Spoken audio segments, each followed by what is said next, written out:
Welcome to the Elysian Spiral. My name is Aether. And I'm Leon. And today, I want to teach you how to play your very first game of Astronomica.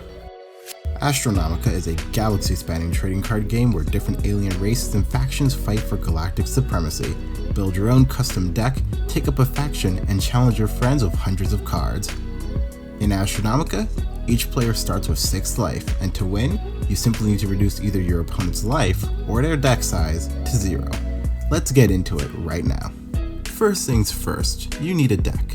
In Astronomica, each player has 2 decks. The first is the 30-card main deck, which is composed of unit, munitions, and event cards. You can only play up to 3 copies of any card types that go in this deck. Each player also has a 6-card planet deck, which contains planet cards. Shocking, I know. You can only play up to 2 copies of a card in your planet deck. At the start of the match, each player takes their planet deck and places it in a grid face down, like this. Once turn order is decided, the player going first flips the planet face up on their side of the field, and the second player does the same. These can be any planets. Then, both players draw 5 cards and the game officially begins. Now let's go over the different card types in a bit more detail. First up, let's talk about planets. They are the most important card type in the game because they generate the resources needed to play the rest of your cards. Each planet generates a set of resources out of the 6 different ones currently featured in the game. In order to play a card, you play it on top of a face-up planet card which generates the resources that card needs. For example, here I can play Didonian Hoplite on top of Babel, because Hoplite costs 1 iron and Babel generates iron as part of its resource set. For card types which stay on the field, like unit cards, munitions, and ongoing events, they will keep using that resource as long as they are in play. Normal events leave the field when their effect ends, so immediately after one resolves, you could use the same resource on the same planet again. For example, if I played Force Feedback on my Babel, after it activates and leaves the field, I could then play Orbital Station Deimos there, even though I already used the Mithril on that planet in this turn. Now the last thing to mention about resources, there's only one resource that doesn't work this way, and that's the one called Discard X, which you'll notice with the red circle around it. To play a card of this resource, you simply have to discard cards from your hand equal to the number on the card. This resource also only matters if it's played from your hand. If a unit is played from the discard pile, or from the top of the deck through a card effect, you don't have to discard anything, same with moving it. Next up are the unit cards, powerful warriors from across the Elysian Spiral who you can play to fight for you. Units can battle your opponent's units or attack your opponent directly to deal damage. They're definitely important for winning the game.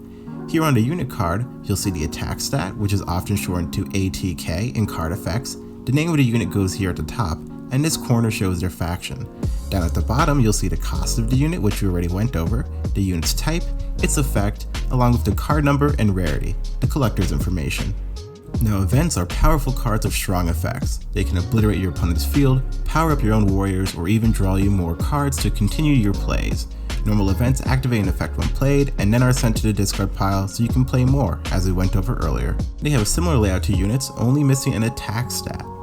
Ongoing events act more like units, staying on the field and usually having a continuous effect. They are removed from the field when destroyed by a card effect usually. Lastly, munitions are the different pieces of equipment used by warriors in the Elysian Spiral. From swords and staffs to scythes and boots, you can really gear up your characters. Despite the similar layout to the other card types, the major difference in munition cards is the attack boost, which goes where attack goes on units. Besides their effect, most munitions add, or subtract, some attack from the unit they are equipped to. For a munition to be equipped to a unit, the planet it's on must provide resources for both the unit and the munitions at the same time. For example, you would be able to equip a Babel Berserker on Focus with Dragon Scale Staff, but you wouldn't be able to equip them with Sword and Frost because it costs Mithril, which Focus does not generate.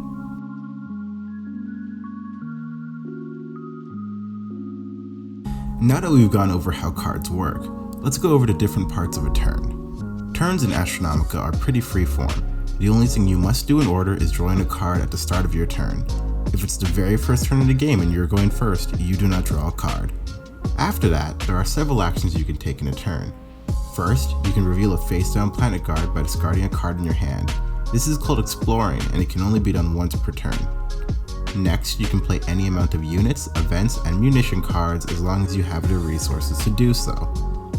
After that, if you already have a unit on the field, you can move it between any of your explored planets. A unit can only move once per turn but can move on the turn it was played, and it can only move before it attacks, and to a planet that can support its resources.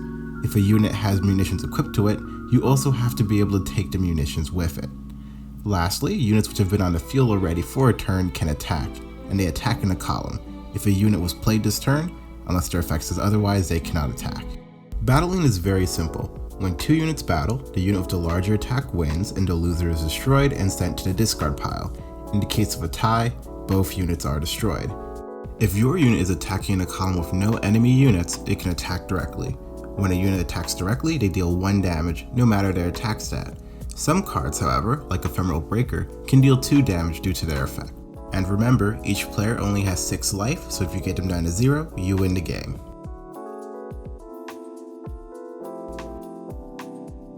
Now let's talk a little bit about the factions in the Astronomica game. This is important because it's the symbol on the top right of every card, and some cards target cards based on their faction. Currently, you can play as one of the 3 factions in the Astronomica galaxy: the Legion Corps, Kakito's Council, or the Babylon Force. Each faction has their own playstyle, resources, and strategies, but remember you can mix and match them as you like. The first one is the Legion Corps, a technological and industrial powerhouse which exclusively uses the resource of gold and shares iron with the Babylon Force and Arlite with the Kakito's Council.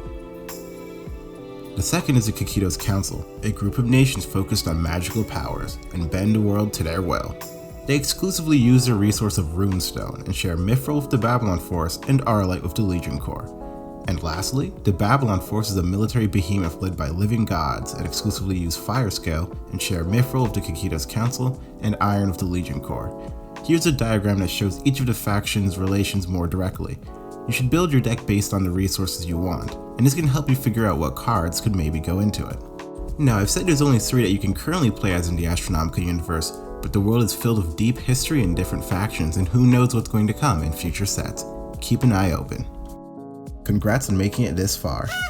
That was the bulk of the rules to Astronomica.